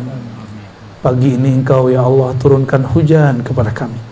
Sebagaimana derasnya hujan ini ya Allah, maka deraskan juga rahmat-Mu turun kepada kami. Ya Allah, pikiran kami banyak memikirkan dunia, kalbu kami tergadai dengan dunia. Tapi Engkau ya Allah masih sayang kepada kami. Tambahkanlah sayang-Mu kepada kami. Masukkanlah nama-Mu ke dalam kalbu kami. Tembuskanlah cahaya sifat rahmat-Mu ke dalam ruhani kami. Sehingga dengan rahmat-Mu kami mencintai umat-umat-Mu, menyayangi makhluk-makhluk-Mu. Ya Allah yang maha bercahaya, yang maha memiliki cahaya, hati kami gelap ya Allah, jiwa kami gelap ya Allah, masa lalu kami gelap ya Allah. Dengan nur-Mu ya Allah, dengan cahaya-Mu ya Allah, terangilah masa lalu kami, masa ini dan masa mendatang. Terangilah pikiran kami dengan akal yang sahih. Terangilah kalbu kami dengan cahaya nama-Mu, cahaya zikir-Mu, cahaya ilmu-Mu. Ya Allah, imla' qulubana bil yaqin. Ya Allah, penuhi kalbu kami dengan keyakinan. Buanglah semua syak, semua ingkar. Ya Allah, akhlak kami sangat buruk. Tabiat kami sangatlah keras. Dengan kelembutan-Mu ya Allah ya Latif, lembutkan sikap kami, lembutkan kata-kata kami, lembutkan akhlak kami kepada pasangan kami, kepada anak-anak kami, kepada tetangga kami, kepada orang-orang sekitar kami. Ya Allah, kami ini pernah kasar kepada orang tua kami. Kami pernah menyakiti orang tua kami. Kami pernah membuat mereka putus asa, ya Allah. Kami pernah membuat mereka mengelus dada, ya Allah. Kami pernah membuat mereka menangis karena pola tingkah kami yang tidak bisa diatur. Tapi Engkau, ya Allah, Engkau maha pemaaf, ya Allah. Maka berikanlah maaf Engkau kepada kami. Dan jadikan orang tua kami memaafkan kami dengan maafnya Engkau. Bi'afika ya afu, bimaghfiratika ya ghaffar ya ghafur. Dengan maaf-Mu, dengan ampunan-Mu ya Allah, maka ampuni kami yang hadir pagi ini, yang mendengarkan kajian ini pagi ini. Ya Allah ya Sattar, aib kami banyak ya Allah, aib kami banyak ya Allah. Orang memuji kami soleh, memuji kami alim, memuji kami baik karena mereka memandang kebaikan pada kami. Sebenarnya kami menyimpan banyak aib ya Allah, menyimpan masa lalu yang gelap ya Allah, menyimpan maksiat yang sangat banyak ya Allah. Terima kasih Engkau telah menutupinya ya Allah. Tapi kami meminta ya Allah, jangan hanya tutup dari makhluk-Mu ya Allah, tutup juga semua kesalahan kami dari-Mu ya Allah. Sehingga Engkau tidak memandang kami ini pemaksiat ya Allah, sehingga Engkau tidak memandang kami ini durhaka kepada Engkau ya Allah, sehingga Engkau tidak memandang kami ini hamba-hamba yang telah lari dari-Mu ya Allah. Fafirru ilallah, jadikanlah kami orang yang berlari, bersegera datang kepada Engkau ya Allah. Ya Rabb, neraka-Mu tidak dapat kami padamkan, tapi jika ada setetes air mata pagi ini, jadikan air mata itu dapat memadamkan neraka. Ya Rabb, jadikan kami yang hadir ini, kami yang mendengar ini istiqomah di jalan. Jika kami terjebak maksiat lagi, tarik kami untuk tobat ya Allah. Paksa kami tobat ya Allah. Giring kami untuk taat ya Allah. Kami ridha ya Allah jika Engkau paksa kami untuk taat ya Allah. Paksa kami bangun malam hari ya Allah. Paksa kami bangun ketika orang tertidur ya Allah. Allahumma ya aliman bidzatis sudur, wahai yang mengetahui yang terdalam dalam hati kami, mohon ya Allah, jadikanlah nama Engkau yang paling terdalam dalam kalbu kami. Ya muqallibal qulub, tsabbit qulubana ala dinika wa ta'at. Wahai yang bolak-balik hati, pagi ini kami mukmin, siang mungkin kami kufur ya. Pagi ini kami mungkin soleh, mungkin nanti setelah ini kami maksiat lagi ya Allah. Namun demikian ya Rabb, Engkaulah yang bolak-balik hati. Tolong bolak-baliklah hati kami kepada kebaikan, kepada ketaatan yang berujung kepada husnul khatimah. Ya Allah biha, Ya Allah biha, Ya Allah bihusnil khatimah.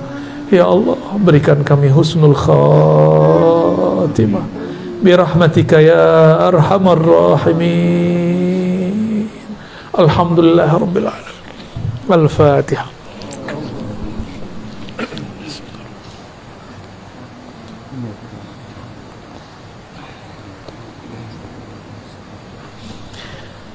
Mari kita tutup dengan kafarah majlis dan salawat. Subhanakallahumma wa bihamdika asyhadu an la ilaha illa anta astaghfiruka wa atubu ilaik.